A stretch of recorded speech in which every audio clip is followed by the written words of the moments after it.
The Houston Texans have C.J. Stroud and a handful of backups at quarterback, so they're good at the quarterback position, right? Right?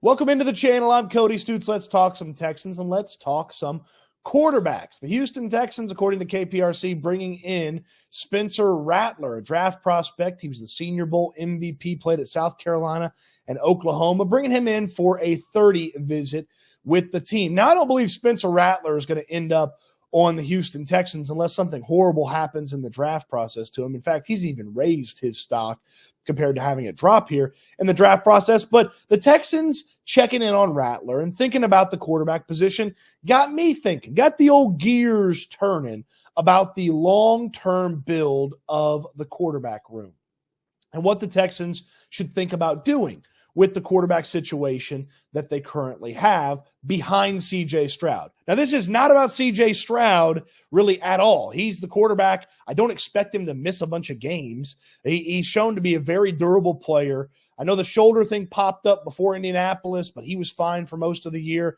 A freak accident, some terrible turf in New York and New Jersey against the Jets had him missing those couple of weeks with the concussion. So it's a durable guy, so you don't have to plan for him to miss a couple of games. Like some of these other teams, their guy basically never stays healthy, and so they've always got to be on their toes for what's the backup plan. The Texans don't have to do that. And the way they built the quarterback room in 2023, I really liked how they put that quarterback room together. They brought in Case Keenum.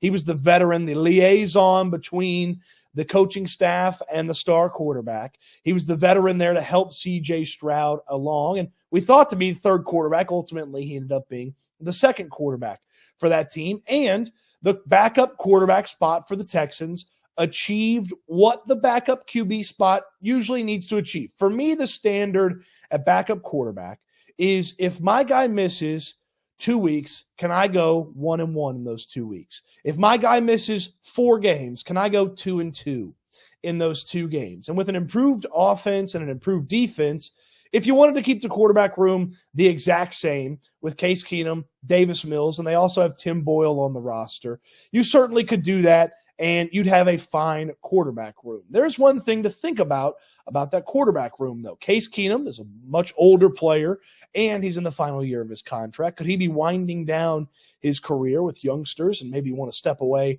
from football, step into a headset as a coach maybe somewhere? And Davis Mills is in the final year of his contract. The other quarterback, Tim Boyle, is Tim Boyle. So thinking about the long-term future of the quarterback spot, it's not the craziest thing in the world. Now, I wouldn't prioritize it if I was the Houston Texans. I wouldn't make it a big thing that I would worry a ton about. In fact, here's the list of positions I would worry about getting a player at before I would worry about getting a quarterback for this team. It goes running back, wide receiver, tight end, offensive line, defensive end, defensive tackle, cornerback, safety, linebacker, and maybe a practice squad punter and a practice squad kicker. So I'd prioritize basically everything over this. But if the right guy and the right player for the organization, someone that they felt like they could really sink their teeth into, if that guy popped up in, say, the 7th round where the Texans have 2 selections and they wanted to make that investment, I'd totally be okay with it. Because when you're thinking about it long term, let's say that the quarterback room this year was C.J. Stroud. He has his backup, veteran, been around the block, Case Keenum. And then he has a rookie. And that rookie gets a whole year to just sit there and soak it up. He gets to soak it up from C.J. Stroud. He gets to soak it up from Case Keenum. And maybe they keep a practice squad quarterback, to help out during the week so everybody's not throwing so much. Maybe they keep Tim Boyle around. And then at the end of the year, Stroud's still quarterback 1. That's not changing anytime soon. Quarterback 2 is a year into the system.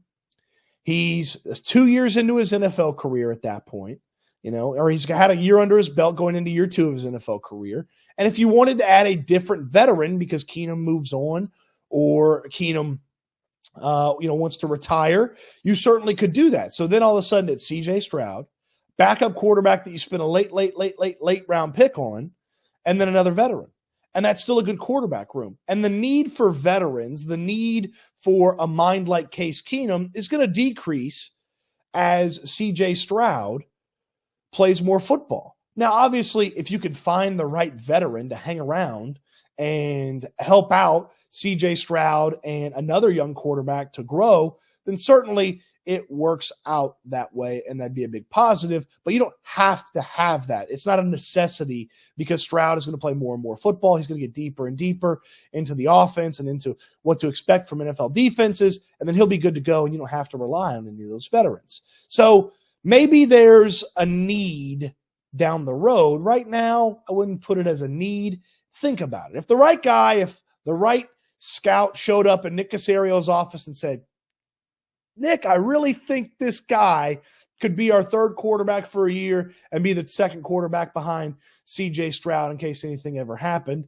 And maybe if he plays really well in the preseason, and maybe if he plays really well long-term, we can send him off for a second or third or fourth or fifth round pick.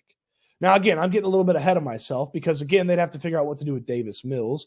Maybe that's a trade in training camp if somebody's quarterback goes down or somebody's backup quarterback goes down. Or maybe it's just a simple release of Davis Mills because they like this young guy that they would draft as well as Case Keenum on the team. But ultimately, it's something that just kind of got my gears turning because 2024, if they want it to be set, it's set. But planning for 2025 and 2026 and having somebody who, on the off chance that CJ Stroud's got to miss 2 games, is deep in the offense, has a little bit of skill to him, and has spent maybe a year learning from Case Keenum and CJ Stroud, it's not the worst idea in the world. It's also probably not the best idea in the world. I'd rather draft like a 5th running back in the 7th round than draft a 4th or 5th quarterback. So take that for what it's worth. But I did want to go through it because people have talked about, hey, what about a quarterback? What about a quarterback? What about the backup QB situation? Well, if you want to address it in 25, 26, and 27, here in 24, you certainly could do that with a late round pick. What say you? Waste of time to talk about the backup QBs when you got CJ Stroud? I certainly would understand if you feel that way. Or good long-term planning by General Manager Cody Stoots to be ready for 25 with a late round pick in 24. Let me know in the comment section down below. Throw me a thumbs up on the video. Subscribe to the channel if you haven't already. And I'll put a couple of prospect names in the comment section for you to check out and maybe throw in to the highlight machine as well. So don't miss out on that in the comment section. Appreciate you watching the video. I hope you enjoyed it.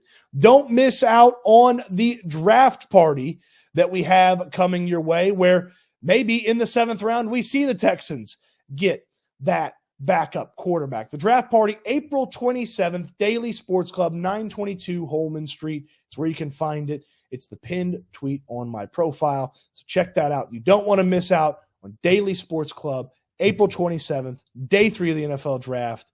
We will be there hanging out. Myself, Landry Locker, Figgy Fig. You never know who else is going to drop by. You don't want to miss out on that party. We'll talk about what happens in round 2 and 3. We'll go through what happens in 4, 5, 6, and 7. It will be a blast. Don't miss that. Don't miss anything on the channel, so you subscribe and you won't miss anything. Appreciate you watching the video. Hope you enjoyed it. Can't wait till we talk Texans again soon.